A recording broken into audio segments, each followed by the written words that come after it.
Hey everyone, welcome back to the channel. In this video, we're going to learn how to fetch an employee by ID using Spring Data JPA.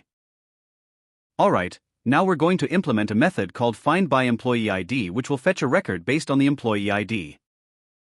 And as you already know, employee ID is the primary key in our employee table.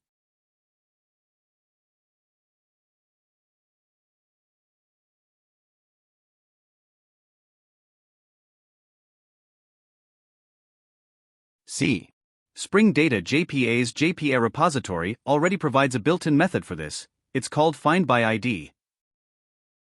It's super straightforward. You just pass the ID value, and it returns an optional of the entity object. If a record exists with that ID, you get the entity back. If not, the optional will be empty. Alright, let's call the findById method and pass the employee ID.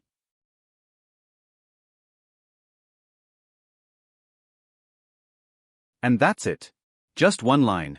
Simply use the built-in method findById.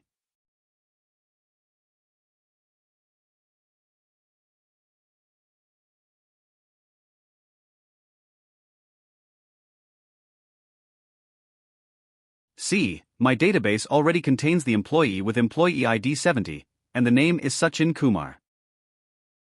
Okay, start the application.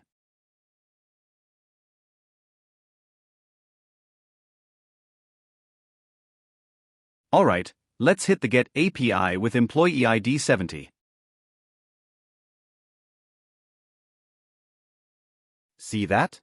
We got the correct response. Sachin Kumar with employee ID 70 is fetched successfully from the database.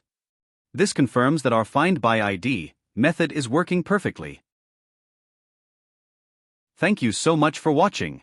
In the next video, we'll learn how to fetch all employee records from the database using Spring Data JPA.